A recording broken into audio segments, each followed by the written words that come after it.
අපි එනවා 20 වෙනි ප්‍රශ්නයට. ප්‍රශ්න අංක 20 රාජ්‍යාර්ථික රිවිෂන් එක. 20 වෙනි ප්‍රශ්නේ කියනවා අපිට මේ බදු ආදායම තීරණය කරන සාධක. පුතේ යම්කිසි රටකට රැස් කරගන්න පුළුවන් බදු ආදායම කොච්චරක්ද කියලා තීරණය කරන සාධක තුනක් තියෙනවා. මොකද්ද? යම්කිසි රටකට රැස් කරගන්න පුළුවන් බදු ආදායම කොච්චරක්ද කියලා තීරණය කරන සාධක තුනක් තියෙනවා. පළවෙනි එක තමයි පුතේ බදු පදන. බදු පදන. බදු පදන. දෙවෙනි එක බදු අනුපාතය. දෙවෙනි එක බදු අනුපාතය. තුන්වෙනි එක බදු අනුකූලතාව. තුන්වෙනි එක බදු අනුකූලතාව. එහෙනම් පැහැදිලි පුතේ රටක රජයට රැස් කරගන්න පුළුවන් බදු ප්‍රමාණය කොච්චරක්ද කියලා තීරණය කරන සාධක තුනයි. මොකක්ද මේ සාධක තුන? බදු පදනම, බදු අනුපාතය, බදු අනුකූලතාව. පැහැදිලිද? right. එහෙනම් බලන්න පුතේ පළවෙනි එක. පළවෙනි ප්‍රශ්නේ අහන්නේ මොකද්ද? 21 බදු පදනම, බදු අනුපාතිකය හා බදු අනුපාතය. බදු පදනම, බදු අනුපාතිකය යන සංකල්ප හඳුන්වන්න. පුතේ බදු පදනම කියන්නේ මේක. බද්දක් අය කරන්නේ පදනම් කරගන්නේ කුමක්ද කියන එක. නැත්නම් බද්දට විෂය වන්නේ කුමක්ද කියන එක. මොකද්ද පුතේ? බදු පදනම කියන්නේ මොකක්ද? බද්දක් අය කිරීමේදී පදනම් කරගන්නේ කුමක්ද? බද්දට විෂය වන්නේ කුමක්ද කියන එක. හරිද? right. යටින් බදු පදනම යන 21 බදු පදනම යනු බදු පදනම යනු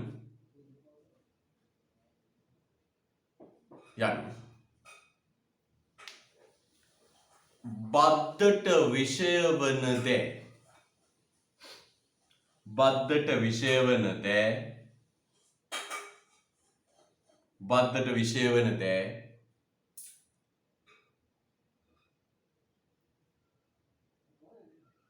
බද්දට විෂය වන දෑ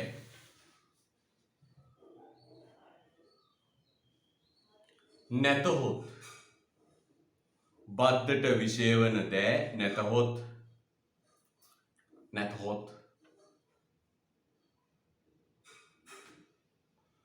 බදු අය කිරීමට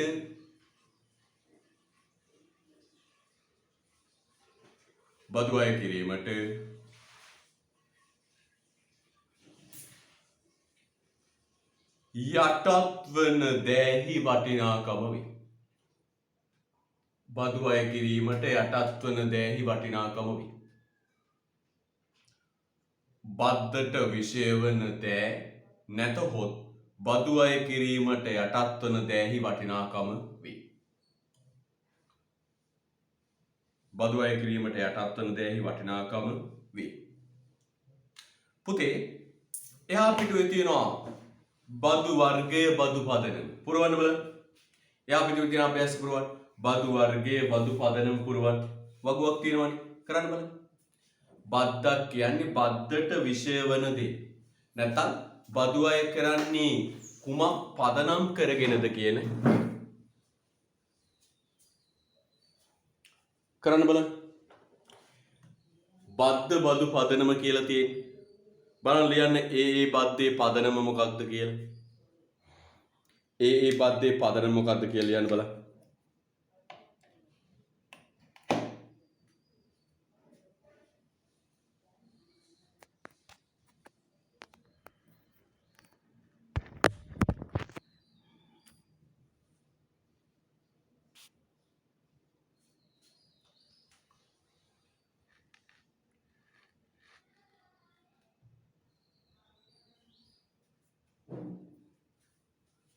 right.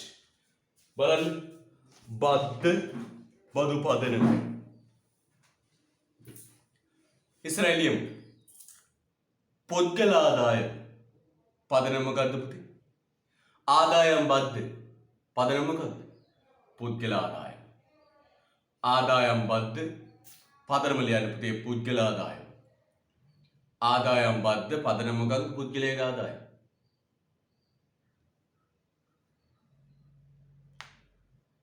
දෙවෙනි එක තියෙනවා. දෙවෙනි එක තියෙනවා පුතේ. සමාගමික සමාගම් බදු පදනම පුතේ සමාගම් ලාභ. සමාගම් බදු පදනම සමාගම ලාභ. සමාගමික ලාභ. සමාගම් බදු පදනම සමාගමික ලාභ.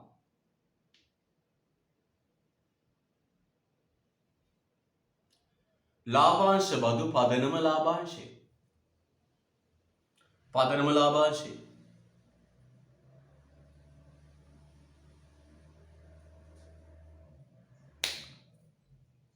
ධන බදු පදනම ධනය. ධන බදු පදනම ධනය. ධන බදු පදනම ධනය.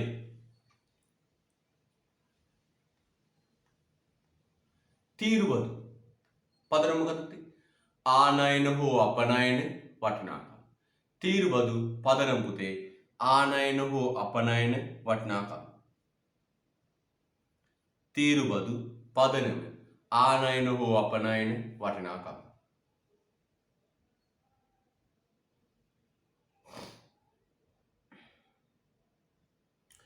එකතු කළාගේ මත බදු පදනම පුතේ එකතු කළාගේ. පදනම එකතු කළ අගේ. එකතු කළාගේ මත බදු පදනම එකතු කළාගේ.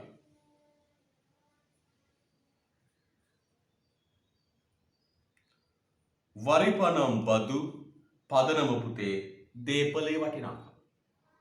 දේපල වටිනාකම. වරිපනම් බදු පදනම දේපලේ වටිනාකම.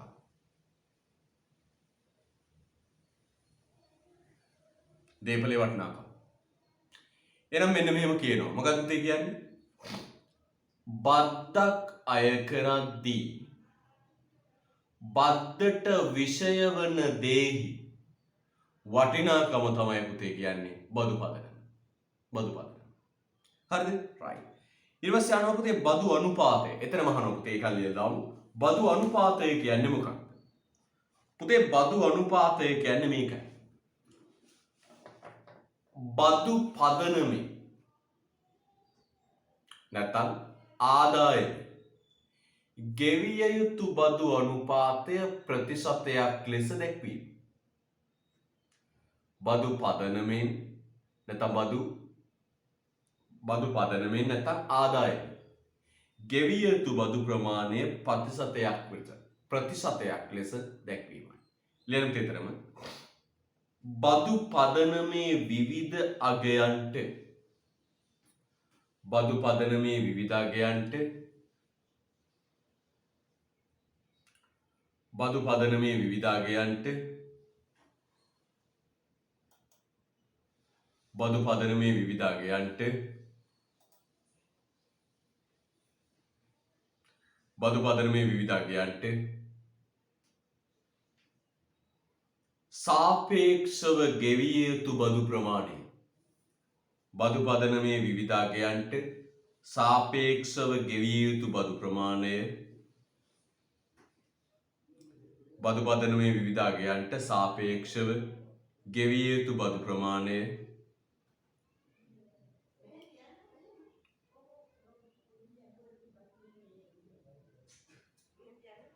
බදු අනුපාතිකය ලෙස හැඳින්වේ. හරිද? බදු අනුපාතිකය ලෙස හැඳින්වේ. හොඳයි.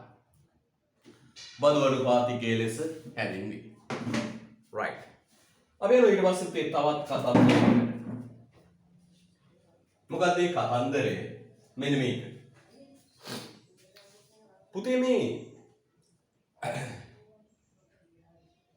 බද්දක් පැනෙව්වම ඒ බද්ද පුතේ විතැන්වීමක් සිද්ධ වෙනවා. අපි දන්නවා බදු පැනෙව්වම බදු විතැන්වීමක් සිද්ධ වෙනවා. දැන් මේ බලන්න හොදට පුතේ මෙන්න තියෙනවා CTC එක. සිලෝන් ටොබැකෝ කම්පැනි දුම්කල ආයතනයේ තියෙනවා. දුම්කල නිපදවන ආයතනයේ තියෙනවා. CTC එක තියෙනවා. හරිද? CTC. මේ දුම්කල ආයතනයේ පුතේ සිගරැට්ටුවක මිල ගහන් ඉන්න රුපියල් 15යි. 15. දුම්කල ආයතනයේ සිගරැට්ටුවක මිල ගහන රුපියල් 15යි. ආණ්ඩුව කියනවා රුපියල් 15ට සිගරැට් විකුණන්න ලේස්ති වෙන්න එපා. බද්ද ගහනවා ටැක්ස් බද්ද ගහනවා පුතේ රුපියල් කීයද? 50. බද්ද ගහනවා රුපියල් 50. අන්න ආණ්ඩුව කරන්නේ මොකක්ද පුතේ? බද්ද ගහනවා රුපියල් 50. සිගරට් සමාගම කරන්නේ මොකක්ද පුතේ? භාණ්ඩේ මිලට බද්ද එකතු කරනවා. භාණ්ඩේ මිලට බද්ද එකතු කරනවා. භාණ්ඩේ මිලට බද්ද එකතු කරලා මිල ගහනවා කීයද පුතේ? 65. මිල 65. දැන් පුතේ පාරිභෝගිකයා සිගරැට්ටුව මිලට ගන්න රුපියල් කීය ගන්න? 65. එහෙනම් බලන්න පුතේ මම වචන දෙකක් ලියනවා. මොකද්ද වචන දෙක? නීත්‍යානුකූලව බද්දට යටත් වෙන්නේ දුම්කල සමාගම. මම කියනවා නෛතික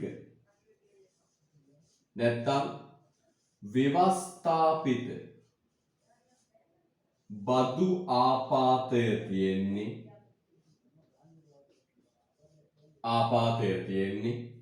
කවුරු මතද පුතේ? දුම්කල සමාගම මත. නෛතික නැත්තම් ව්‍යවස්ථාපිත බදු ආපාතය තියෙන්නේ දුම්කල සමාගම මත. නීත්‍යානුකූලව බද්ද පතිත වෙන්නේ නිෂ්පාදකයාට. බද්ද ගෙවන්න බැඳිලා ඉන්නේ නිෂ්පාදකයා. හැබැයි නිෂ්පාදකයා බද්ද භාණ්ඩෙ මිලට එකතු කරලා පාරිභෝගිකයක් මත පටවල තියෙනවා. දැපතේ නීත්‍යානුකූලව බද්ද ගෙවන්න බැඳෙන්නේ නිෂ්පාදකයා. අන්න අපි කියනවා පුතේ සත්‍ය වශයෙන් බද්ද දරාගත්තේ කවුද? පාරිභෝගිකයා. ඇත්තටම වෙන්නේ මෙතනින් 50ක් එකතු කරලා ආණ්ඩුවට ගෙවීම. නේ? එහෙනම් ඇත්ත වශයෙන්ම බද්ද දරාගන්නේ පාරිභෝගිකයා. අපි කියනවා සත්‍ය හෙවත් ආර්ථික බදු ආපාතය දරාගන්නේ කවුද? පාරිභෝගිකයා. සත්‍යවත් ආර්ථික බදු ආපාතය දරාගන්නේ කවුද? පාරිභෝගිකයා. සත්‍යවත් ආර්ථික බදු ආපාතය දරාගන්නේ කවුද? පාරිභෝගිකයා. නමුත් මෙන්න මේක ඊළඟට අහනවා මොකක්ද? ව්‍යවස්ථාපිත බදු ආපාතය හා ආර්ථික බදු ආපාතය අතර වෙනස. මෙන්න මේ රූපේ දාගන්න. එතකොට පැහැදිලි වෙනවා දරුවෝ.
හරිද? right. එහෙනම් නෛතික බදු ආපාතය කියන්නේ පුතේ නීත්‍යානුකූලව බද්දට යටත් වෙන්නේ කවුද කියන්නේ? සත්‍ය බදු ආපාතය කියන්නේ නැත්නම් ආර්ථික බදු ආපාතය කියන්නේ ඇත්තටම බද්දට යටත් වෙන්නේ කවුද කියන එක. හරිද? right. ලියන්න පුතේ යටින්. යන්න යටි.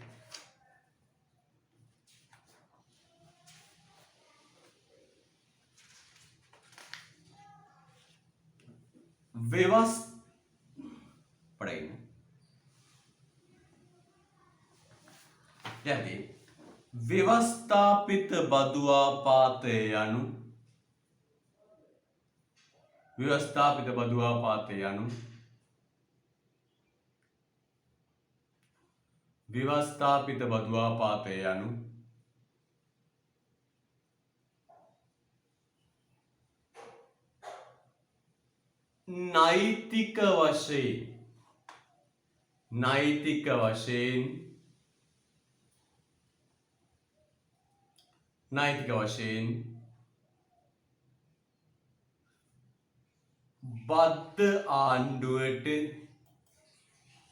නෛතික වශයෙන් බද්ධ ආණ්ඩුවට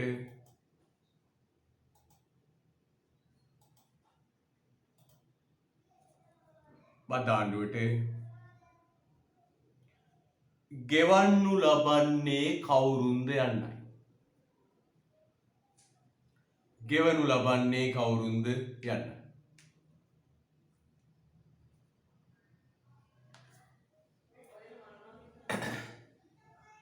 එනම් නීත්‍යානුකූලව එනම් ආයි කියන පුතේ මොකද? ව්‍යවස්ථාපිත බදු ආපාතය යනු නෛතික වශයෙන් බද්ධ ආණ්ඩුවට ගෙවනු ලබන්නේ කවුරුන්ද යන්න. එතන යටි නැතහොත්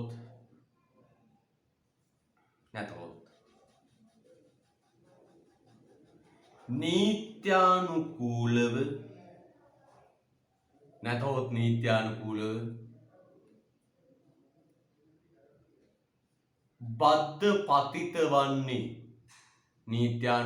බද්ධ පතිත වන්නේ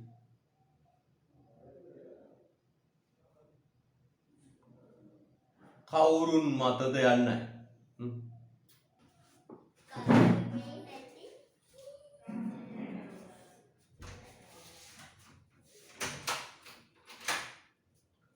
කවුරුන්ද යන්න මතයි. හරි. ඊළඟ ලියන්න පුතේ ආර්ථික බදු ආපාතය යනු ආර්ථික බදු ආපාතය යනු බද්ධ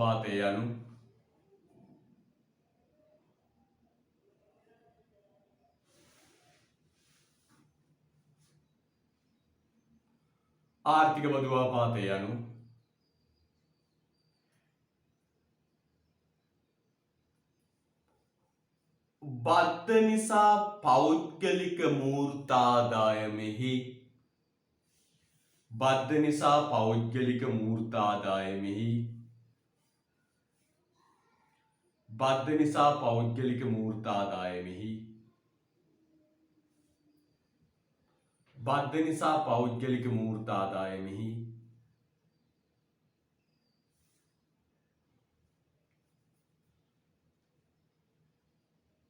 ඇතිවන වෙනස් වීම හෙවත්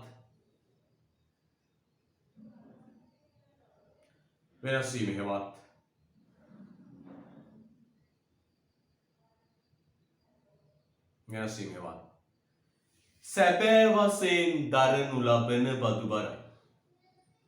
සැබෑ වශයෙන් දරනු ලබන බදු බරයි.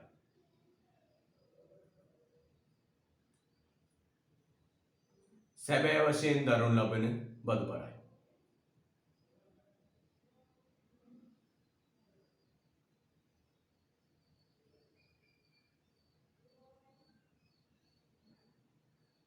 හරිද? right. සැබෑ වශයෙන් දරනු ලබන බදු බරයි. යා. සැබෑ වශයෙන් දරනු ලබන බදු බරයි. එහෙනම් පුතේ බලන්න හොඳට වචන දෙකක් එනවා. ව්‍යවස්ථාපිත නෛතික බදු ආපාතය සහ ආර්ථිකේවත් සත්‍ය බදු ආපාතය. සැබෑ බදු ආපාතය. ඒතර බලන්න මෙතන මේ උදාහරණය හොඳට තේරෙනවා ඔබට. නීත්‍යානුකූලව බද්ධ පතිත වෙන්නේ දුම්කල සමාගම මත. නිෂ්පාදකයා මත. නීත්‍යානුකූලව බද්ධ ගෙවන්න බැඳිලෙන්නේ නිෂ්පාදකයා.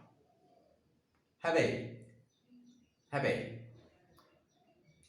නිෂ්පාදකයා භාණ්ඩ මිලට බද්ධ එකතු කරනවා. නිෂ්පාදකයා භාණ්ඩ මිලට බද්ධ එකතු කළා කියන්නේ පුතේ බදුබර පාරිභෝගිකයට පටවනවා. ඇත්ත වශයෙන් බද්ධ දරාගන්නේ පාරිභෝගිකයා. සැබෑ බදු ආපාතයේ පාරිභෝගිකයා මත. ආර්ථික බදු ආපාතයේ පාරිභෝගිකයා මත. හරිද? රයිට්. ඊළඟ තියෙනවා පුතේ බලන්න. ආන්තික බදු අනුපාතිකය යන්නේ කුමක් අදහස් වේද? එය සාමාන්‍ය බදු අනුපාතිකයෙන් වෙනස් වන්නේ කෙසේ? පුතේ අපිට හම්බෙන බදු අනුපාතික දෙකක්. පළවෙනි එක සාමාන්‍ය බදු අනුපාතිකය, දෙවෙනි එක ආන්තික බදු අනුපාතිකය. පළවෙනි එක සාමාන්‍ය බදු අනුපාතිකය, දෙවෙනි එක ආන්තික බදු අනුපාතිකය. සාමාන්‍ය බදු අනුපාතිකයයි ආන්තික බදු අනුපාතිකයයි. මේ බලන්න හොඳට. සාමාන්‍ය බදු අනුපාතිකය හා ආන්තික බදු අනුපාතිකය. මේ බලන්න හොඳට. සාමාන්‍ය බදු අනුපාතිකය.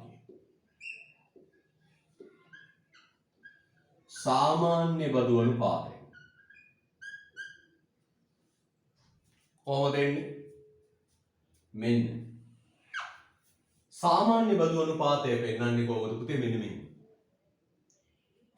ඉර යට දානවා පුතේ බදු පදනම. බදු පදනම. නැත්නම් අපි කියනවා ආදායම. බදු පදනමේ නැත්නම් ආදායමේ වටිනාකම. බදු පදනමේ නැත්නම් ආදායමේ වටිනාකම. ඉර උඩ දානවා පුතේ බදු මුදලේ වටිනාකම. බදු මුදලේ වටිනාකම. බදු මුදලේ වටිනාකම.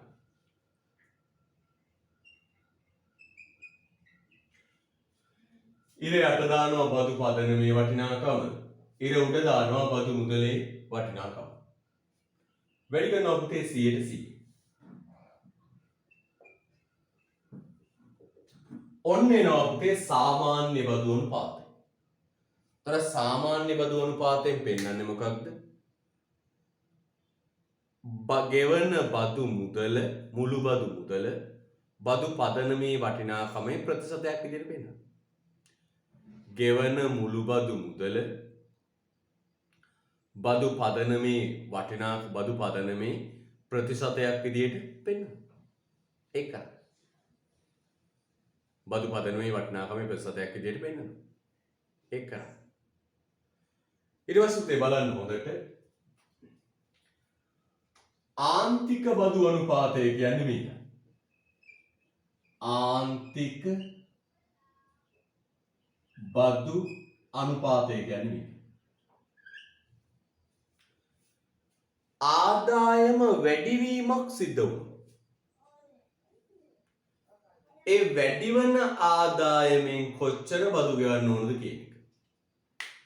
මගේ ආදායම රුපියල් 100කින් වැඩි වුණා. ඒ වැඩි වෙච්ච රුපියල් 100න් කොච්චර බදු ගෙවන්න ඕනද කියන එක. ආන්තික බදු අනුපාතය කියන්නේ මොකද්ද පුතේ? වැඩි වෙච්ච ආදායමෙන් හරි කොච්චර බදු ගෙවන්න ඕනද කියන එක. ඒක කොහොමද පුතේ ගණනය කරන්නේ? ඉර යට දානවා පුතේ බදු පදනමේ වෙනස. ඉර යට දානවා බදු පදනමේ නැත්නම් ආදායමේ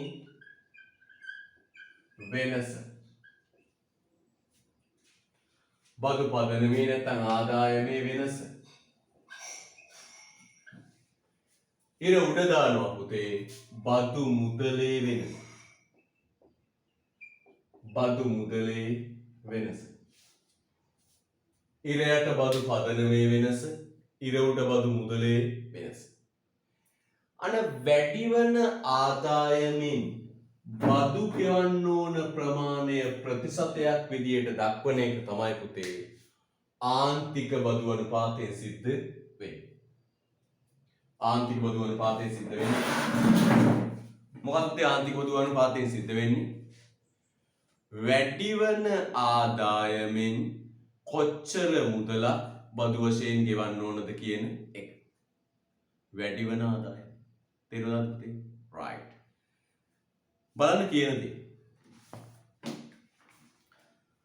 ආන්තික බදු අනුපාතිකය යනු බදු පදනමේ වටිනාකම වෙනස් වීමත් ඊට අනුරූපීව බදු මුදල් ප්‍රමාණය වෙනස් වීමත් අතර අනුපාතයයි. එතන පුතේ ලියන්න පුතේ තව පුංචි වාක්‍යයක්. ආදායම වැඩිවීමක් සිදු වුවහොත් ආදායම වැඩිවීමක් සිදු වුවහොත් ආදායම වැඩිවීමක් සිදු වුවහොත් ආදායම වැඩිවීමක් සිදු වුවහොත්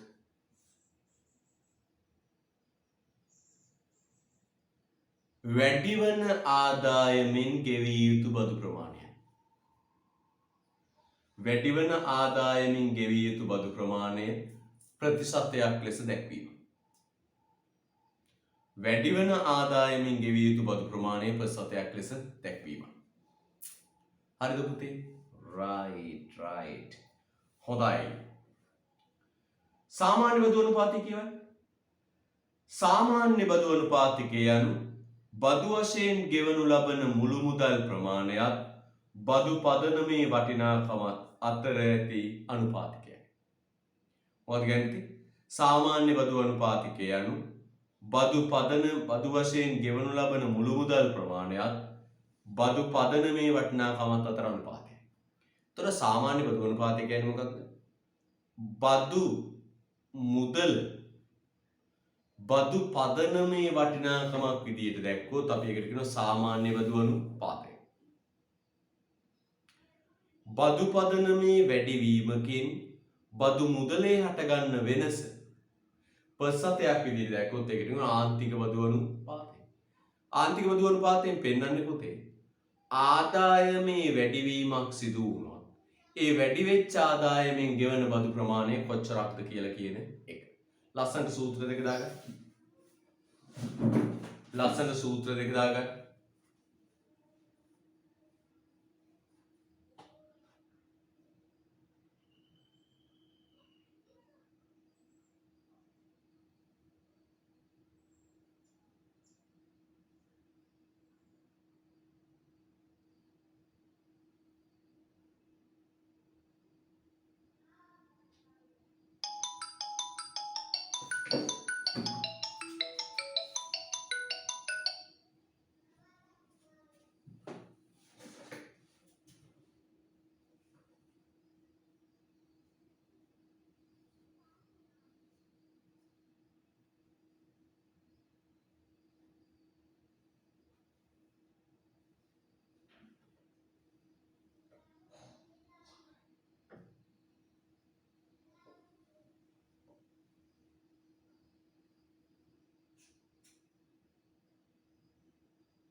ඊට පස්සේ ආවම මොකද්ද පුතේ?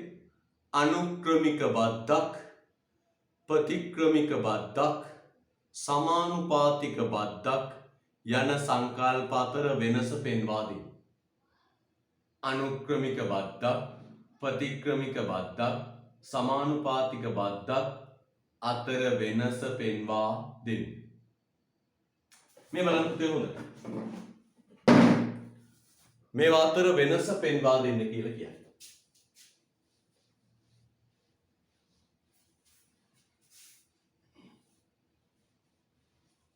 මේවා අතර වෙනස පෙන්වා දෙන්න කියලා කියන්නේ.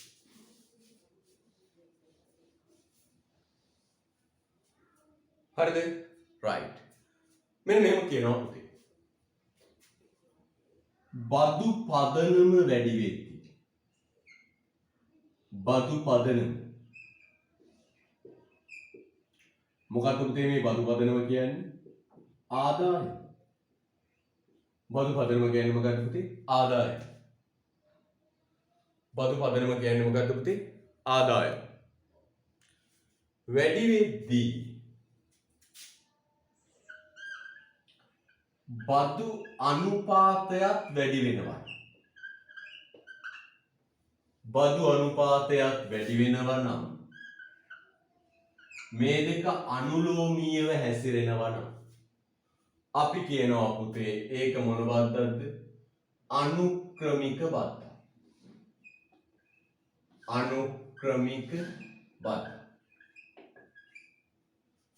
ඒක මොන බද්දක්ද? අනුක්‍රමික බද්දක්.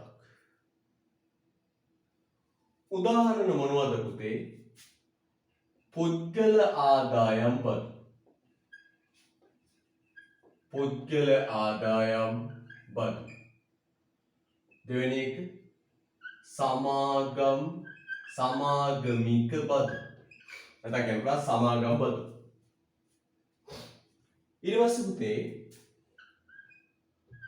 බදු අනුපාතය. බදු පදනම වැඩි වෙද්දී බදු අනුපාතය අඩු වෙනවා නම් බදු පදනම වැඩි වෙද්දී බදු අනුපාතය අඩු වෙනවා නම් අපි ඕකට කියනවා නමක් මොකක්ද කියන්නේ? ප්‍රතික්‍රමික බදු. ප්‍රතික්‍රමික බදු. මොකක්ද කියන්නේ? ප්‍රතික්‍රමික බදු. අපි ඕකට කියන උදාහරණ පුතේ මොකක්ද? නිෂ්පාදන බදු. මොනවද කියන්නේ පුතේ උදාහරණ? නිෂ්පාදන බදු. නිෂ්පාදන බදු. ඊට පස්සේ බදු අනුපාතය බදු පදනම වැඩි වෙද්දී බදු අනුපාතය වෙනස් වෙන්නේ නැත්තම් බදු අනුපාතය වෙනස් වෙන්නේ නැත්තම් වැඩි වෙන්නේ නැත්නම් අඩු වෙන්නේ. අපි ඒකට කියනවා සමානුපාතික බදු. සම අනුපාතික බදු එකම අනුපාතය. අපිට උදාහරණ කියන්න පුළුවන් පුතේ වැට් බද්ද.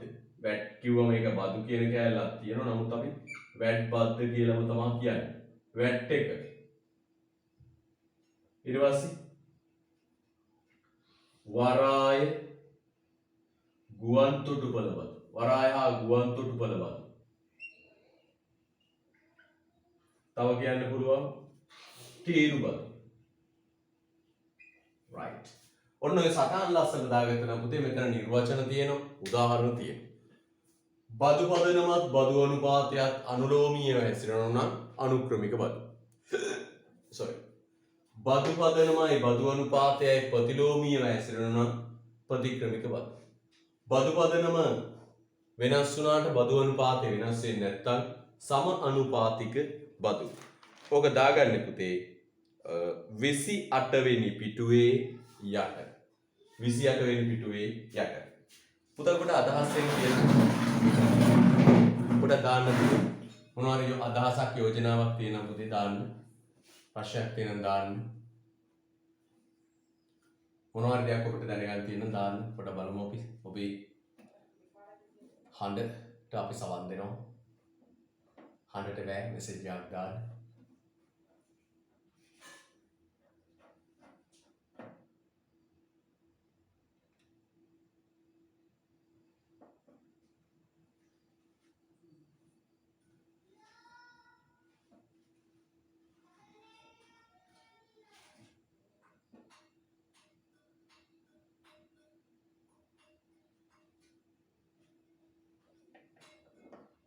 ඒ මැසේජ් එක ආයි දාන්න පුතා. ඒ මැසේජ් එක ආයි දාන්න කියවගෙන බැරිුණා.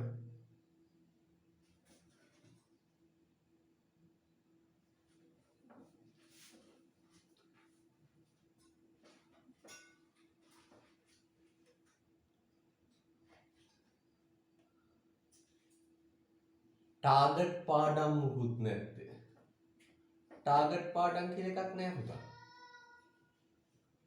ටාගට් පාඩම් කියලා එකක් නෑ. ස්පීඩ් රිවිෂන් කියලා එකක් නෑ. ඒ බොරු අර උඩින් පල්ලෙන් කරන එකට තමයි ස්පීඩ් රිවිෂන් කියන්නේ. මේ අපේ වාහේල හදාගන්න වචනව. පාඩමක් කරන් උඩින් පල්ලෙන් කරනවට ඒකට කියන්නේ ස්පීඩ් රිවිෂන්. වේගෙන් කරගෙන යන උඩින් පල්ලෙන් යන ස්පීඩ් රිවිෂන්. ඔන්න ළමයි තුතිනවා ස්පීඩ් රිවිෂන් ස්පීඩ් රිවිෂන්.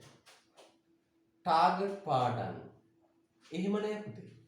ඔක්කොම ටාගට් පාඩම්.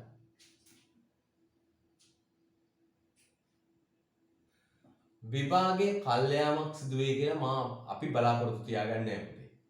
කල්යයි කියලා අපේක්ෂාවෙන් වැඩ කරන්න බෑ. දරුවන්ගේ ජීවිතය සම්බන්ධ ප්‍රශ්නයක් මේක. අපිට කල් ගියත් එකයි නැතත් එකයි.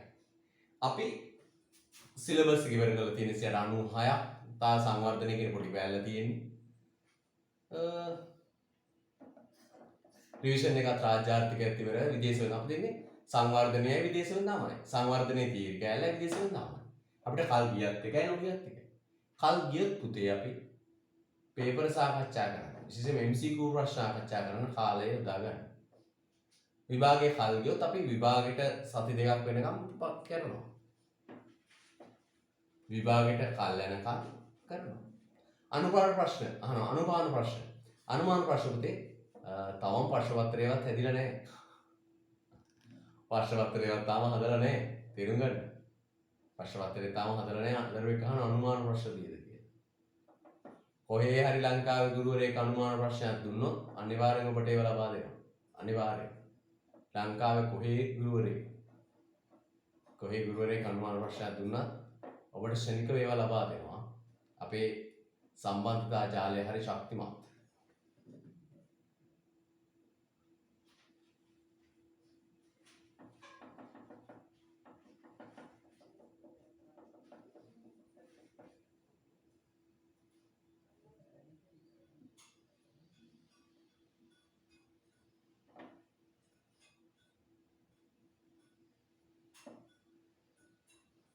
right.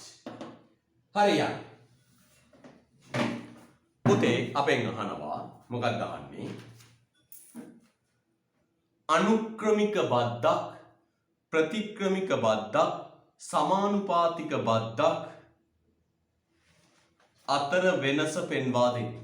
ඇතර පුතේ මේ වෙනසක් කියලා එකක් නෑ. නිර්වචන ටිකයි උදාහරණ ටික තමයි පුතේ වෙනස විදියට ලියන්න තියෙන්නේ. ලියන්න පුතේ අනුක්‍රමික බද්දක් යනුවෙන් අදහස් කරන්නේ අනුක්‍රමික බද්දක් යනුවෙන් අදහස් කරන්නේ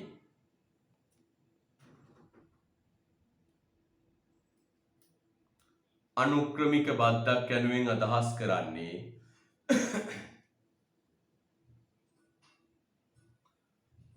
බදු පදනම අනුක්‍රමික බද්දක් යනුවෙන් අදහස් කරන්නේ බදු පදනම වරහන් ඇතුලේ ආදායම ධනය බදු පදනම වරහන් ඇතුලේ ආදායම ධනය වරවර වහන්න බදු පදනම වරහන් ඇතුලේ ආදායම ධනය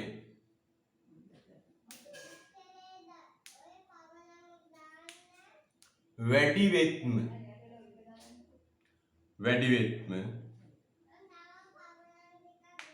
ආදායම ධනය වැඩිවෙත්ම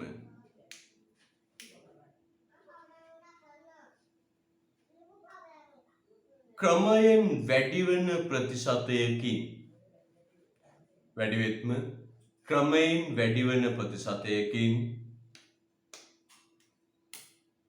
බදු අය කිරීමයි. ක්‍රමයෙන් වැඩිවන ප්‍රතිශතයකින් බදු අය කිරීමයි. ක්‍රමයෙන් වැඩිවන ප්‍රතිශතයකින් බදු අය කිරීමයි.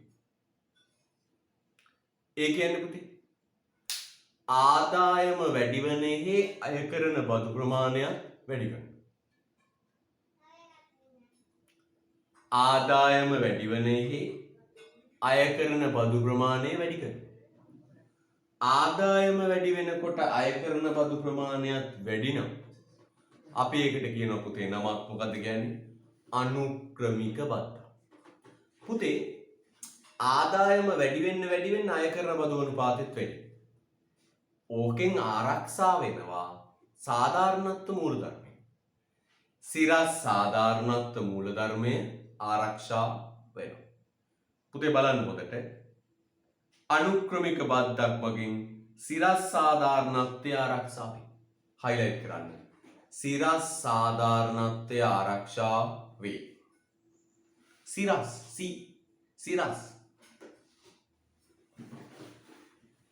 සිරස් සාධාරණත්වය ආරක්ෂා වේ.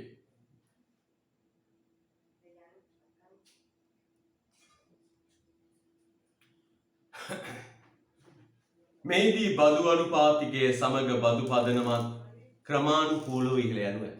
උදාහරණයක් පුතේ පුද්ගල ආදායම් බද්ද සමාගම් බද්ද. උදාහරණ පුද්ගල ආදායම් බද්ද සමාගම් බද්ද. පුද්ගල ආදායම් බද්ද සමාගම් බද්ද.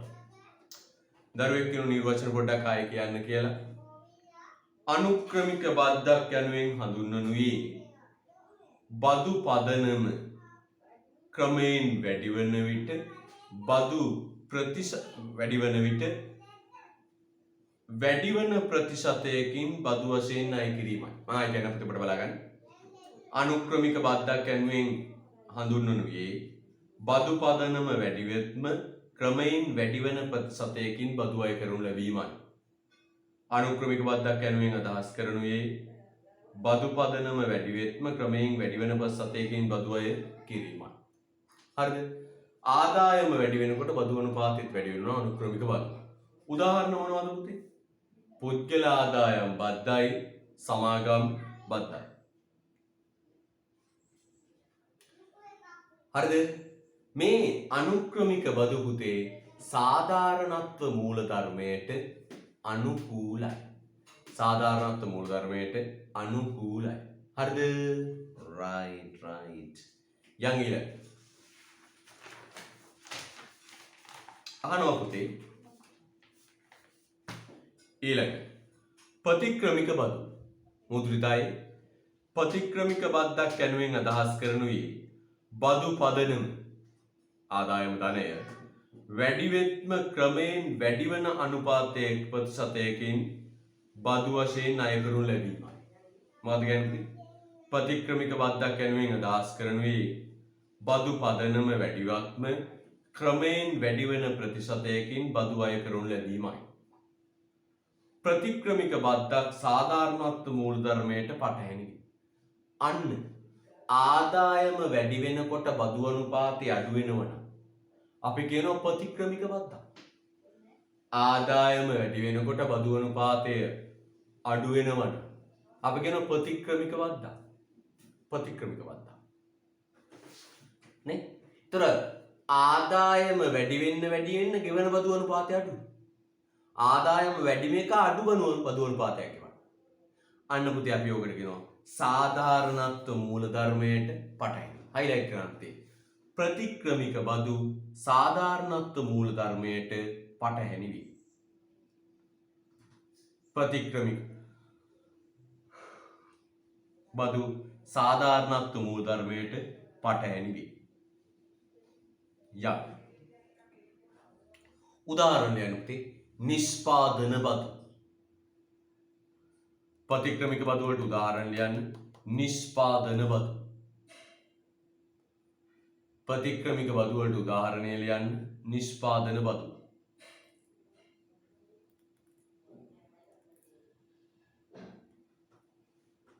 ප්‍රතික්‍රමික බද්දට උදාහරණය නිෂ්පාදන බදු. වරහන් ඇතුළේ ලියන්න. මත් වතුර පැන් කියලා ලියන්නේ කවදාවත් හරිද? මත් වතුර දුම්කල petrol,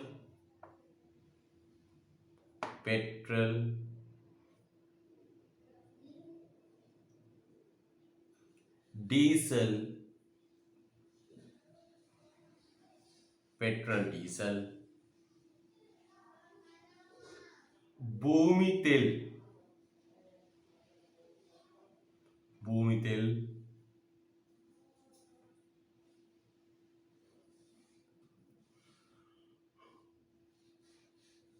මත පනවන දේශීය භාණ්ඩ බදු. භූමි තෙල් මත පනවන දේශීය භාණ්ඩ බදු. මත පනවන දේශීය භාණ්ඩ බදු.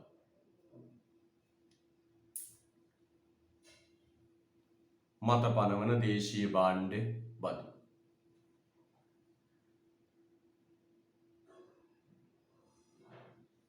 හරිද? මත පනවන දේශීය භාණ්ඩ බදු. right. හොඳ උස්මක් ගන්න. සමානුපාතික බද්දක් කිව්වේ මේකයි. අපිට මොකක්ද? බදු පදනම නැත්නම් ආදායම වෙනස් වුණාට බදු අනුපාතය වෙනස් වෙන්නේ නැත්තම්. ඒක. කියන මේ පුතේ බලන්න. මොකද කියන්නේ? සමානුපාතික බද්දක් යනුවෙන් අදහස් කරනුයේ බදු පදනම ඉහළයත්ම බදු අනුපාතිකය ස්ථාවරව පවතින තත්ත්වයකි. ඉලක්ක අදින්න පුතේ. බදු අනුපාතිකය ස්ථාවරව පවතින තත්ත්වයකි. බදු අනුපාතිකය ස්ථාවරව පවතින තත්ත්වයකි.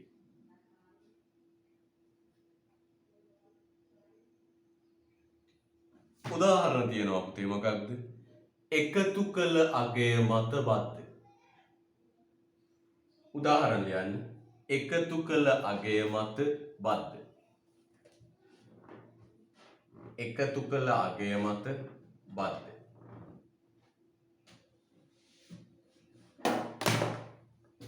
එකතු කළ අගය මත බද්ද.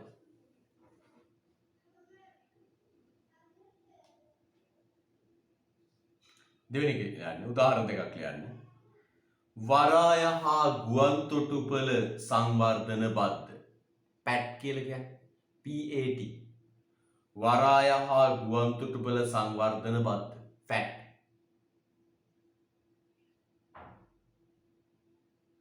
Port and Airport Tax PAT PAT කියලා කියන්නේ. තව ලියන්න පුතේ. තීරු බද්ද. ආදායමත් එක්ක වෙනස් වෙන්නේ නැහැ ඒවා. right. හොඳයි. හොඳ හුස්මක් ගන්න බලන්න. හරි. ඊට පස්සේ අහනවා පුතේ එක් බදු වර්ගවල ආන්තික බදු අනුපාතිකය හා සාමාන්‍ය බදු අනුපාතිකය යන දෑවල හැසිරීම කෙබඳුද? එක් වර්ගවල ආන්තික බදු අනුපාතය හා සාමාන්‍ය බදු අනුපාතයෙහි හැසිරීම කුමක්ද කියලා. කොහොමද අහනවා හැසිරීම? කොහොමද අහනවා හැසිරීම? බලන්න පුතේ හැසිරීම අපි බලමු. හැසිරීම කොහොමද කියලා.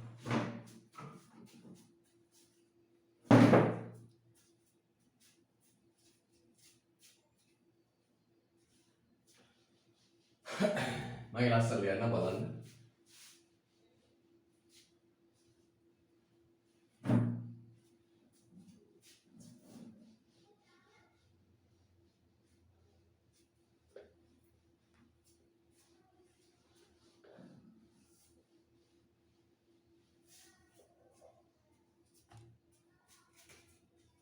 අනුක්‍රමික බදු. අනුක්‍රමික බදු.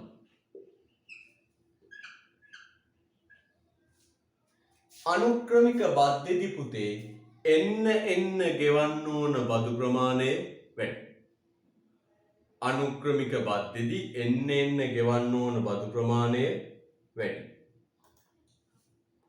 ආදායම වැඩි වෙන හේ ගෙවන්න ඕන බදු ප්‍රමාණය වැඩි. ආදායම වැඩි වෙන හේ ගෙවන්න ඕන බදු ප්‍රමාණය වැඩි. ඒ කියන්නේ මෙන්න මෙහිම පුතේ බලන්න හොඳට. මෙන්න අනුක්‍රමික බද්ධක පුතේ සාමාන්‍ය බදු අනුපාතය ආන්තික බදු අනුපාතය ගත්තොත් සාමාන්‍ය බදු අනුපාතය කිව්වේ මුළු ආදායමෙන් ගෙවිය යුතු බද්ද. ආන්තික බදු අනුපාතය කිව්වේ එන්න ගෙවන්න ඕන බද්ද. පුතේ එන්න ගෙවන්න ඕන බද්ද ක්‍රමයෙන් වැඩි වෙනවා ආන්තික බදු අනුපාතය වැඩි වෙනවා. ආන්තික බදු අනුපාතය වැඩි වෙනවා. එන අනුක්‍රමික බද්දේ පුතේ සාමාන්‍ය බදු අනුපාතයට වඩා ආන්තික බදු අනුපාතය වැඩි. එන්න ගෙවන්න ඕන බදු ප්‍රමාණය වැඩි. එන්න ගෙවන්න ඕන බදු ප්‍රමාණය වැඩි. යා. ප්‍රතික්‍රමික බද්ද. ප්‍රතික්‍රමික බදු වල පුතේ සාමාන්‍ය බදු අනුපාතයට වඩා සාමාන්‍ය බදු අනුපාතය ආන්තික බදු අනුපාතය.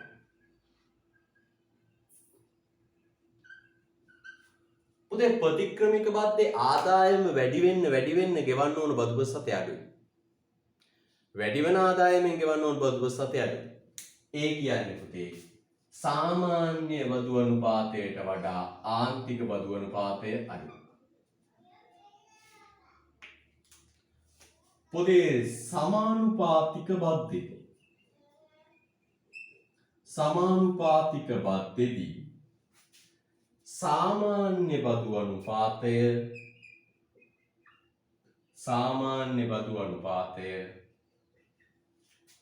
ආන්තික බදු අනුපාතයට සමානයි. ආන්තික බදු අනුපාතයට සමානයි. සාමාන්‍ය බදු අනුපාතය ආන්තික බදු අනුපාතයට සමානයි. රයිට් ලස්සට ඊළඟ.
හරි. ඊළඟ වර්ෂ තනියම උත්තර ලියා ගන්න. රෝමන් අංක 3. අනුක්‍රමික බදු උදාහරණ, ප්‍රතික්‍රමික බදු උදාහරණ, සමානුපාතික බදු උදාහරණ. තනියම ලියන්න.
ඊළඟ ප්‍රශ්න පුතේ බදු අය කිරීමේ අතිබදු බර ලෙස හඳුන්වන්නේ කුමක්ද කියලා.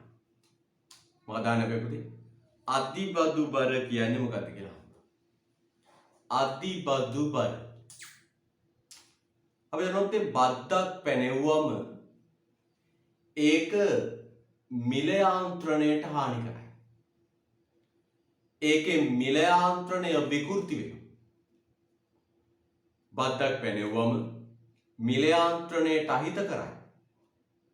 මිල යාන්ත්‍රණය විකෘති කරනවා. මිල යාන්ත්‍රණය විකෘති කරනවා. පුතේ බද්දක් පැනවීම නිසා මිල යාන්ත්‍රණය විකෘති කරනවා. අර තීරණ ගැනීමේ ක්‍රියාවලිය විකෘති වෙනවා.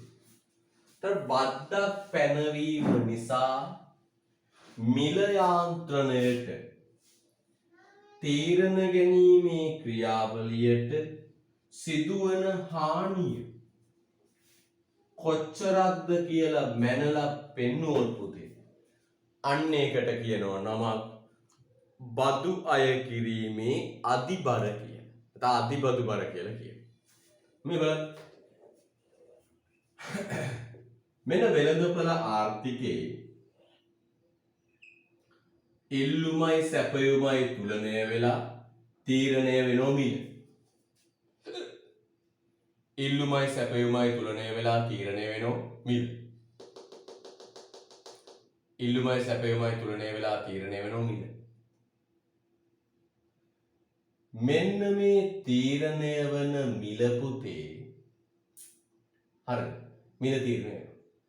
හැබැයි බද්දක් ගහපු ගමන් මොකෝ වෙන්නේ? සැපයුම් වක්‍රය S ධන T කියලා වමට විතැන් වෙලා අර සමතුලිත මිල විකු වෙනස් වෙනවා. මිල යාන්ත්‍රණය විකෘති වෙනවා.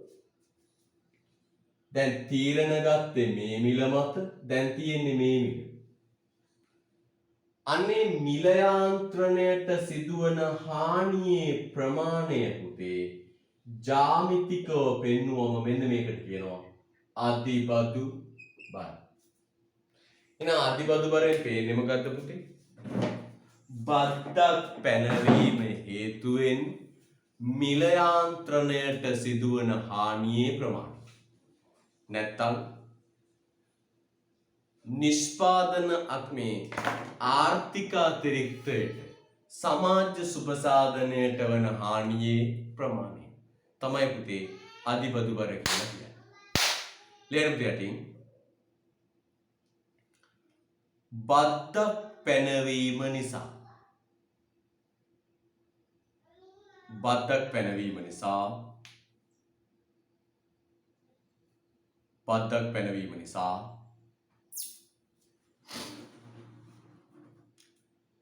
සමතුලිත මිල වෙනස් වීමෙන් බද්දක් පැනවීම නිසා සමතුලිත මිල වෙනස් වීමෙන්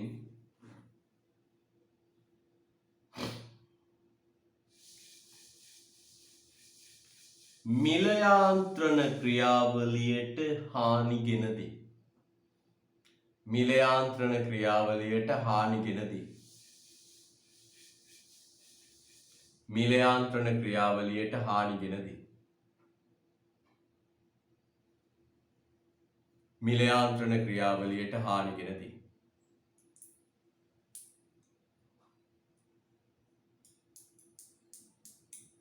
මිල යාන්ත්‍රණ ක්‍රියාවලියට හානි ගෙන දී. හරිද? මිල යාන්ත්‍රණ ක්‍රියාවලියට හානි ගෙන දී. මෙසේ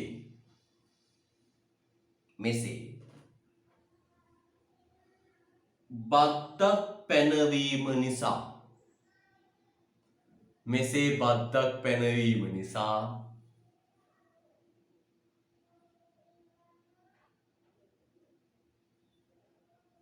මිල යාන්ත්‍රණයට සිදුවන හානියේ ප්‍රමාණය මෙසේ බද්දක් පැනවීම නිසා මිල යාන්ත්‍රණයට සිදුවන හානියේ ප්‍රමාණය මෙසේ බද්දක් පැනවීම නිසා මිල යාන්ත්‍රණයට සිදුවන හානියේ ප්‍රමාණය. මෙසේ බද්දක් පැනවීම නිසා මිල යාන්ත්‍රණයට සිදුවන හානියේ ප්‍රමාණය.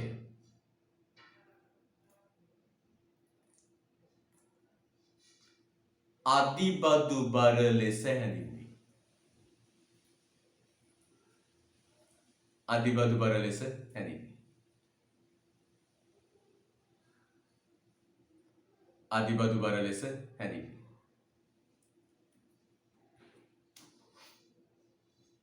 හරිද? right.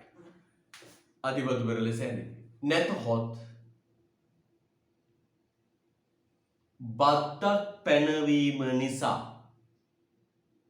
නැතහොත් බද්දක් පැනවීම නිසා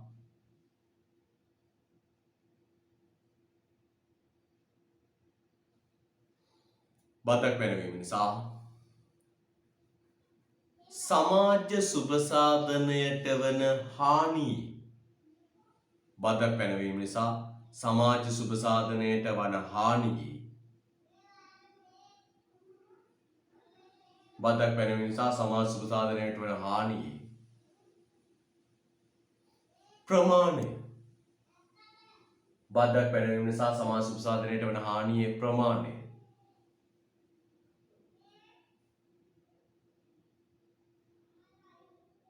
අදිබදු බර ලෙස හැඳින්වේ. ප්‍රමාණය අදිබදු බර ලෙස හැඳින්වේ. හොඳයි. රූපයක් ඇදලා තව විග්‍රහයක් තියෙනවා කියවගන්න.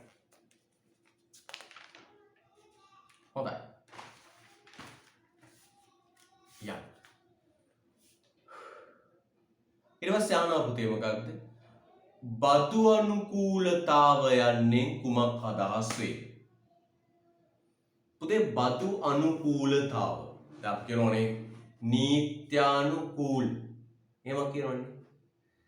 යමකට අනුගත වෙනවා කියන අදහස. යමකට අනුගත වෙනවා කියන අදහස.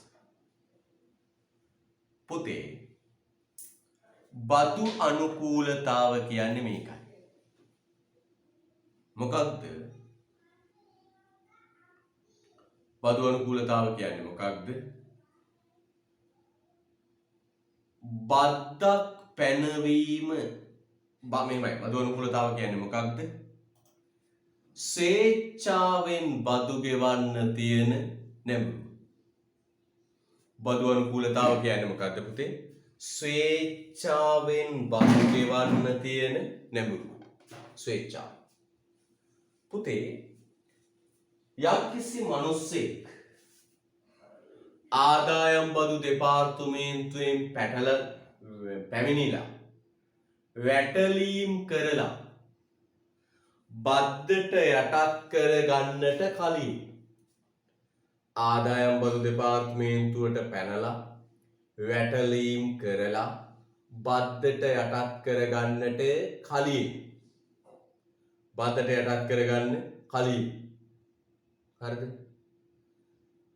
කලින් බදු ගෙවනවා නම් ස්වේච්ඡාවෙන් සොයම් පෙළඹවීමෙන් ඉදිරිපත් වෙලා බදු ගෙවනවා නම් අන්න ඒකට කියනවා පුතේ බදු අනුකූලතාව. මොකද්ද පුතේ බදු අනුකූලතාව කියන්නේ? පුද්ගලයෝ ස්වේච්ඡාවෙන් ඉදිරිපත් වෙලා බදු ගෙවන්න තියෙන පෙළඹවීමට කියනවා බදු අනුකූලතාව. ඔන්න මම යනවා ආදායම් බදු දෙපාර්තමේන්තුවට ගිහින් කියනවා මගේ ආදායම දැන් බදු ගෙවන්න මට්ටමට ඇවිල්ලා. මගේ ආදායම දැන් බදු ගෙවන මට්ටමට ඇවිල්ලා. මාව බද්දට යටත් කරගන්න. නේද? මගෙන් බදු අය කරගන්න. මට ටැක්ස් ෆයිල් එකක් ඕපන් කරන්න. අන්න එහෙම පුතේ ස්වේච්ඡාවෙන් බදු ගෙවන්න පෙළඹෙනවා. අන්න ඒකට කියනවා නමක් බදු අනුකූලතාව. ඒකට නමක් කියනවා මොකද්ද පුතේ නම? ඒකට නමක් කියනවා මොකද්ද නම? බදු අනුකූලතාව. මොකද්ද කියන්නේ පුතේ? බදු අනුකූලතාව. එහෙනම් පුතේ මේ ස්වේච්ඡාවෙන් බදු ගෙවන්න තියෙන නැඹුරුවට කියනවා බදු අනුකූලතාව. මේ බදු අනුකූලතාව පුතේ කෑලි කීපයකට බෙදේ. බදු අනුකූලතාව කොටස් කීපයකට බෙදේ. මොකක්ද? පළවෙනි එක පුතේ බදු ගොනු කිරීම අනුකූලතාව. බදු ගොනු කිරීම අනුකූලතාව. බදු ගොනු කිරීම නෙවෙයි පුතේ. බදු ගොනු කිරීමේ අනුකූලතාව කියන්නේ මේකයි. ස්වේච්ඡාවෙන් ඉදිරිපත් වෙලා බදු ලිපි ගොනුවක් ආරම්භ කරනවා. අන්න ඒකට කියනවා බදු අනුකූලතාව. බදු ගොනු කිරීමේ අනුකූලතාව. ස්වේච්ඡාවෙන් ලිපි ගොනුවක් ආරම්භ කරලා නිසි වෙලාවට ගිහින් ලිපි ගොනුව බාර දෙනවා නම් අන්න ඒකට කියන බදු අනුකූලතාව. දෙවෙනි එක පුතේ බදු වාර්තා කිරීමේ අනුකූලතාව. බදු ගෙවීමේ අනුකූලතාව. බදු ගෙවීමේ අනුකූලතාව කියන්නේ මොකක්ද? නිසි කලට නිසි වෙලාවට හිග තැබීමකින් ඇරියස් කිරීමකින් පසුව ගෙවීමකින් ආදීන් තොරව නිසි කලට නිසි වෙලාවට බදු ටික ගෙවනවා නම් අන්න ඒකට කියනවා බදු ගෙවීමේ අනුකූලතාව. බදු ගෙවීමේ අනුකූලතාව. ඊළඟ පුතේ බදු වාර්තා කිරීමේ අනුකූලතාව. බදු වාර්තා කිරීමේ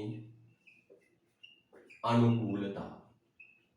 පුතේ බදු වාර්තා කිරීමේ අනුකූලතාව කියන්නේ මේකයි. ගෙවිය යුතු බදු මුදල ආදී නිසි පරිදි වාර්තා කරනවා නම් ක්‍රමානුකූලව වාර්තා කරනවා නම් අන්න ඒකට කියනවා පුතේ නමක් බදු අනුකූලතාව. බදු වාර්තා කිරීමේ අනුකූලතාව. බලන්න පුතේ හොඳට. බදු නීති හා සම්බන්ධ ගොනු කිරීමේ ගෙවීමේ වාර්තා කටයුතු සඳහා බදු ගෙවන්නන් ස්වේච්ඡාවෙන් ඉදිරිපත් වීම බදු අනුකූලතාව නම් වේ. හයිලයිට් කරන්න පුතේ 7-8 පාරක් ස්වේච්ඡාවෙන් ඉදිරිපත් වීම. ස්වේච්ඡාවෙන් ඉදිරිපත් වීම. right? ස්වේච්ඡාවෙන් ඉදිරිපත් වීම බදු අනුකූලතාවයි. ස්වේච්ඡාවෙන් ස්වයං පෙළඹවීම.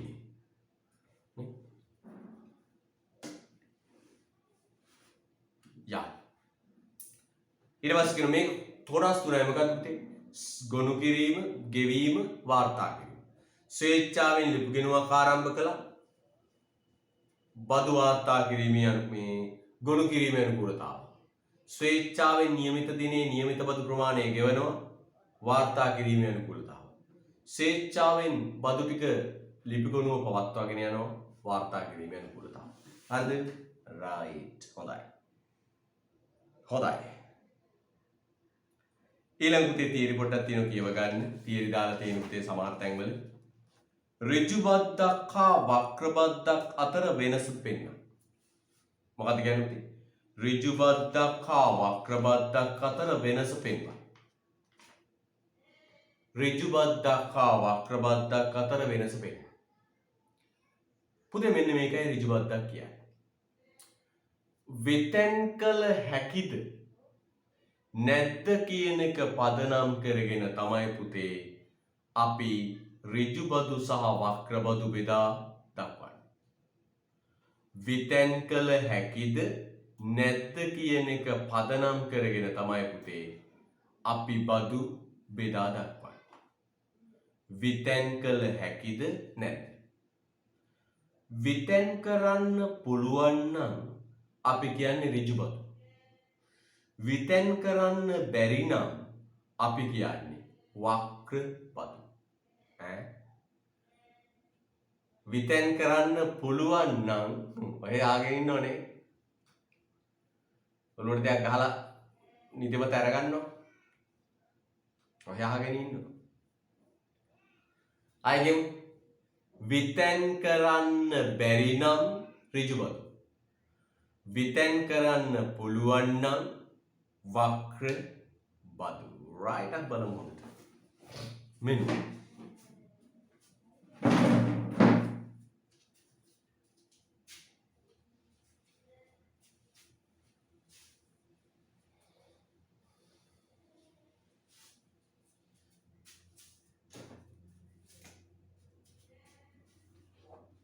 මේ බලන්න.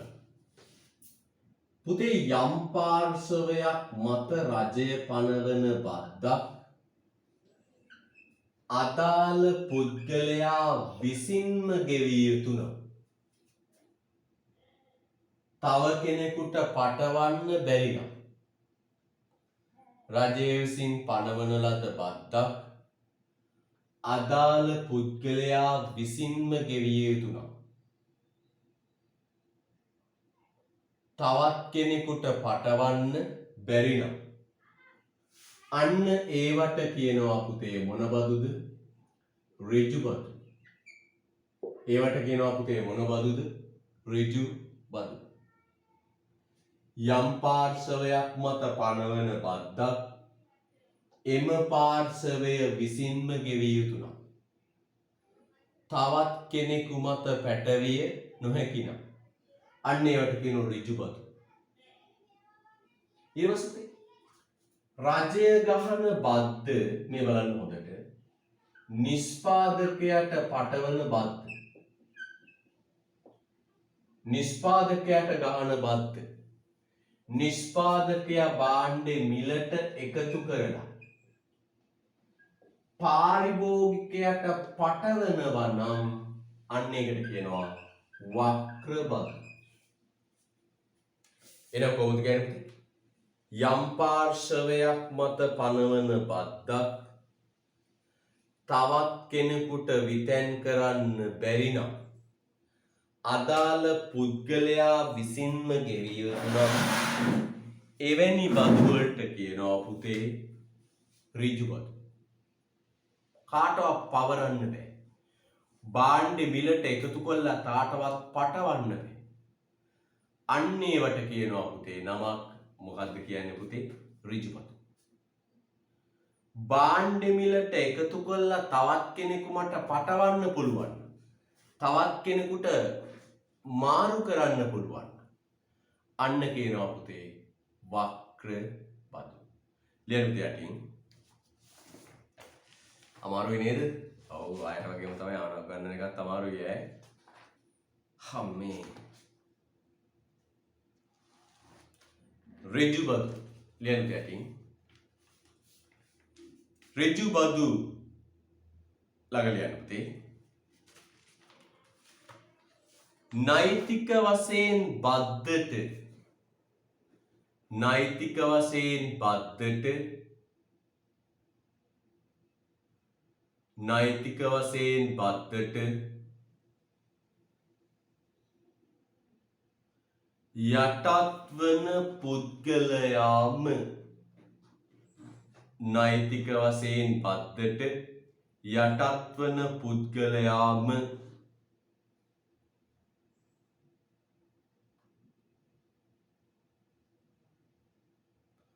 බදු බර දරයි නම් නෛතික වශයෙන් බද්දට යටත් වන පුද්ගලයාම බදු බර දරයි නම්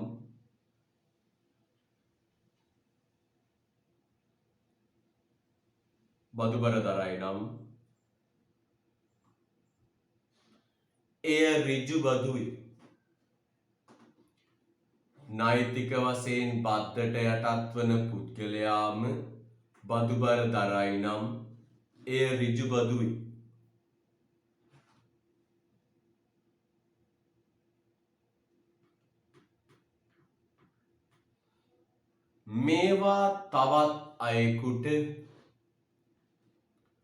මේවා තවත් අයෙකුට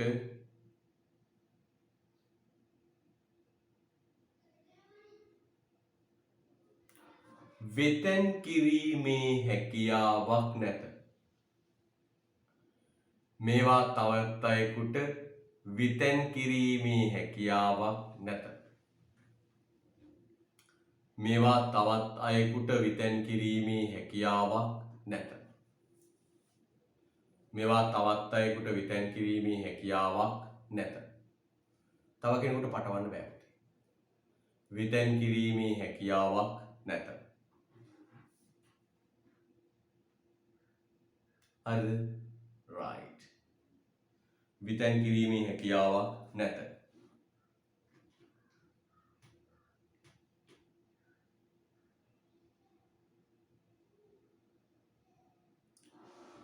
වක්‍රබදු රුල කරලා යන්න පුතේ ඉලක්කේ. නෛතික වශයෙන් බද්දට යටත් වන පුද්ගලයාට නෛතික වශයෙන් බද්දට යටත් වන පුද්ගලයාට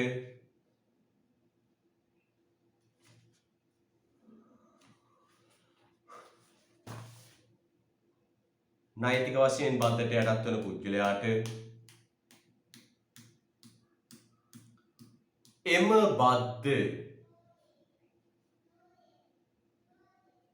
නෛතික වශයෙන් බද්දට යටත් වන පුද්ගලයාට එම බද්ද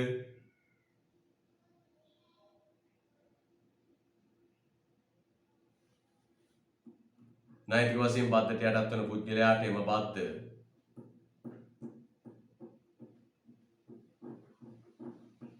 වෙනත් අයෙකුට පැවරීමට වෙනත් අයෙකුට පැවරීමට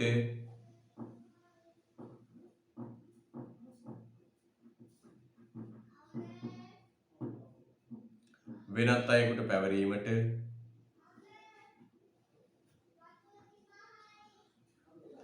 හැකියාවක් ඇති විට ඒවා වක්‍රබදු නම් වේ. හැකියාවක් ඇති විට ඒවා වක්‍රබදු නම් වේ.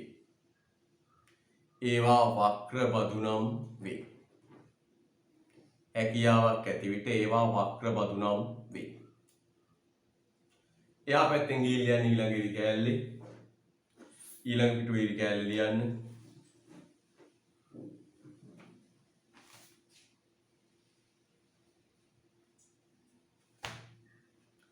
ඒ අනුව ඍජුබදු හා වක්‍රබදු වශයෙන් එනම් ඍජුබදු හා වක්‍රබදු වශයෙන්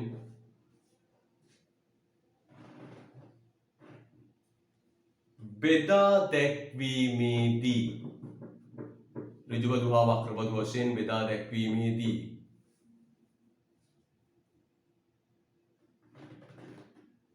පදනම් කරගන්නේ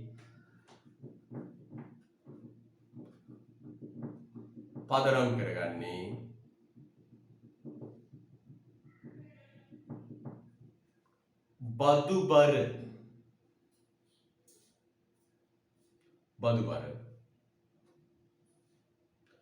විතන් කළ හැකිද විතැන් කළ හැකිද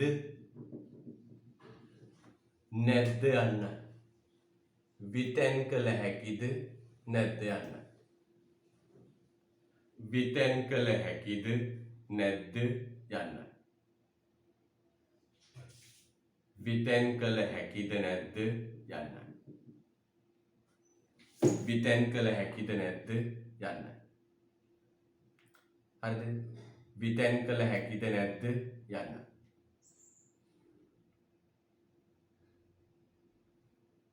හොඳයි.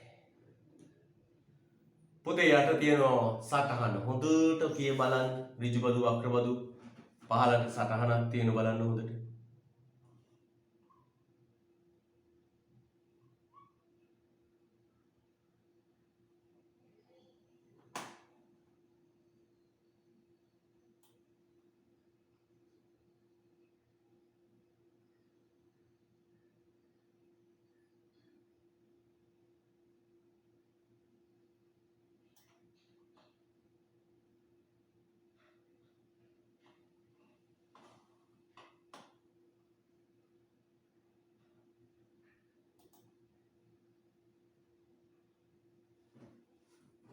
කියවන්න.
right. බදු කොටස් දෙකයි. මොකක්ද පුතේ කොටස් දෙක? ඍජු බදු, වක්‍ර බදු. මොනවද පුතේ ඍජු බදු වලට උදාහරණ තියෙන්නේ? ආදායම් බදු. මොනවද පුතේ? කෑලි තුනක් තියෙන ඔය යටේ. මොනවද පුතේ? සාමූහික නොවන පොලිමත බදු. සාමූහික බදු ළඟ වරහන් ඇතුළේ යන පුතේ සමාගමික බදු. සමාගමික බදු. සමාගමික බදු. සමාගමික බදු.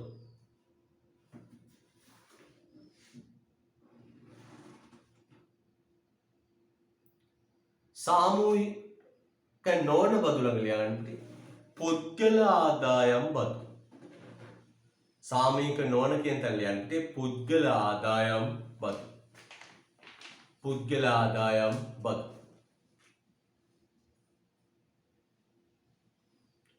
සාමූහික නොවන කියන තැන ලියන්න පුද්ගල ආදායම් බදු.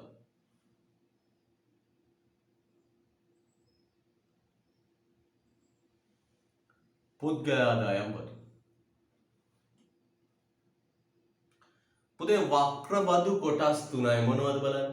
දේශීය භාණ්ඩ හා සේවා මත බදු, මුද්දර සෙස් බදු, විදේශ වෙළඳාම මත බදු. එහෙනම් වක්‍ර බදු වලට මොනවද වැටෙන්නේ පුතේ?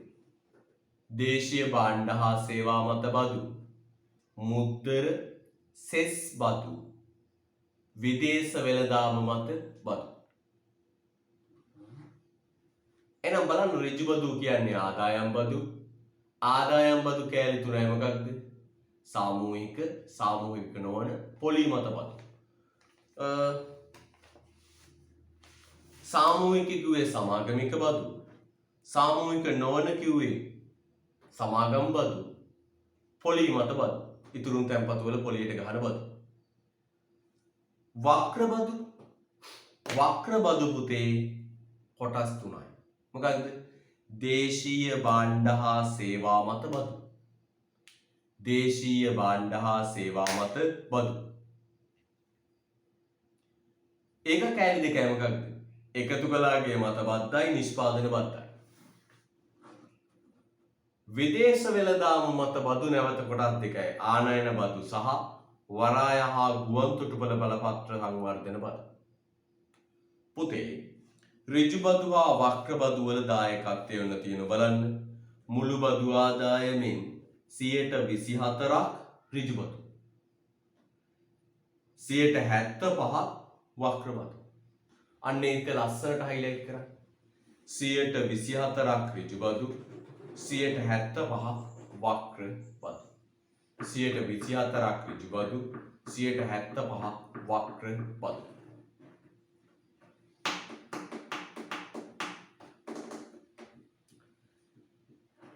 දළදේශීය නිෂ්පාදනයේ ප්‍රතිශත ලෙස තියෙන පුතේ. වක්‍ර බදු 8.7යි ඍජු බදු 2.8. හරිද? right. පාඩම් කරගන්න. 24 ලංකාවේ බදු ව්‍යුහයේ පවතින දුර්වලතා. පුතේ අපේ රටේ මේ බදු සිස්ටම් එකේ තියෙන දුර්වලතා මොනවාද? බදු ක්‍රමයේ තියෙන දුර්වලතා මොනවාද?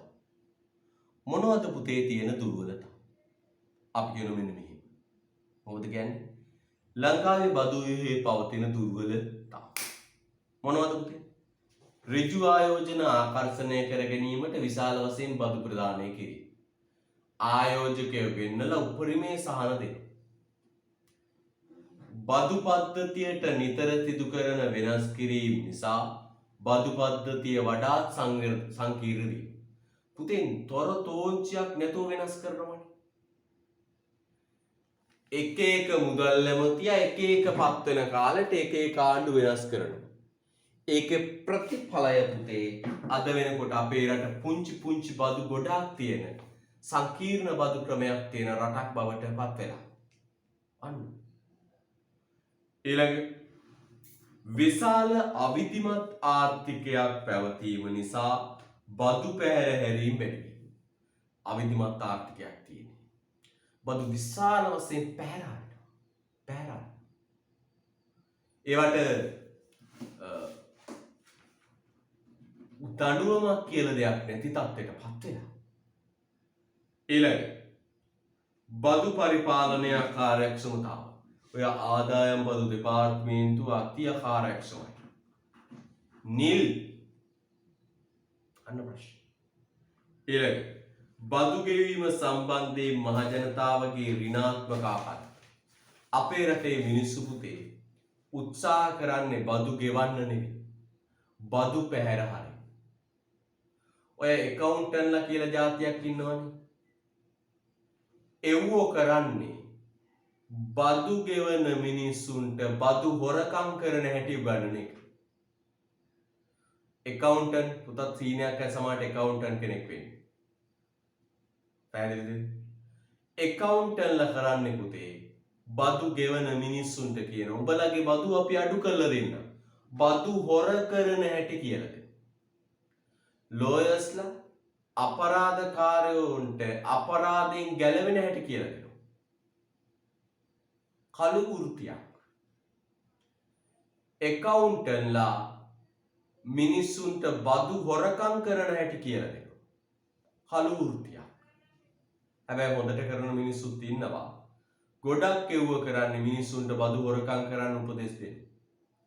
මේ රටේ නිදහස් අධ්‍යාපනයෙන් ඉගෙනගෙන නේද? මේ රටේ සුවාසක් මිනිස්සු ගෙවන බදු වලින් ඉගෙනගෙන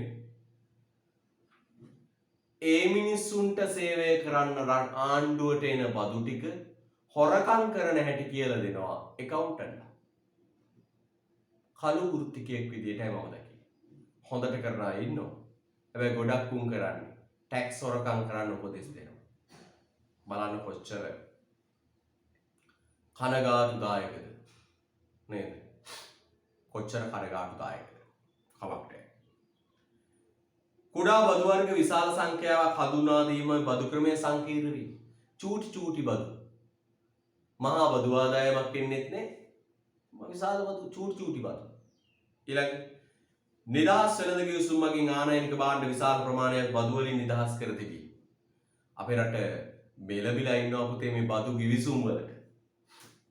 මේ බදු කිවිසුම් නිසා පුතේ විශාල වශයෙන් අපේ බදු ආදායම අහිමි කරගෙන ඉන්නේ. ඊළඟ ඇතැම් අවස්ථාවල බදු ක්‍රමයේ දේශපාලනික අවියක් වශයෙන් යොදා ගැනීම. තොර තමන්ගේ විරුද්ධවාදී මතදරන මිනිසුන්ගේ ව්‍යාපාර බිඳවැට්ටවීමේ අවියක් ලෙස උපකරණයක් ලෙස පුතේ බදු යොදා ගන්න. ඊට පස්සේ කියනවා බදු ක්‍රමයේ වැදගත්කම පිළිබඳ මහජනතාවගේ නොදැනුවත් බව. මේ ගෙවන බදු ටික නැවත මහජනතාව අතට පත් වෙනවා කියන ඒ ආකල්පය මිනිස්සු ගාව නැහැ. අන්න ප්‍රශ්න. ඊළඟ ඔන්න පුතේ තියෙන ඕන ටික. ඊට පස්සේ අර ලංකාවේ බදු ආදායම ඉහළ නැංවීම සඳහා ගත හැකි ක්‍රියාමාර්ග දක්වන්න. proposals. මොනවද පුතේ? බදු ව්‍යුහය සරල කිරීම. බදු 탁සේරු කරන ක්‍රමවේදය වැඩි දියුණු කිරීම. බදු නිදහස් කිරීම නැවත සලකා බැලීම. ඇත්තරම බදු සාන දෙන්න ඕනේ කාට දීලා තියෙන කියලා බලන්න. බදු පරිපාලනය කාර්යක්ෂම කිරීම. බදු පදනම පුළුල් කිරීම. බදු පිළිබඳ මහජනතාවගේ දැනුවත්භාවය ඉහළ නැංවීම. රාජ්‍ය මූල්‍ය කළමනාකරණයේ විනිවිද භාවය. අන්න ඒක කරාන. හරි. හරිද? right.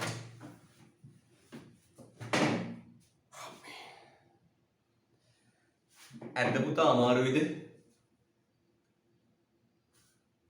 මොකද තත්ත්වේ?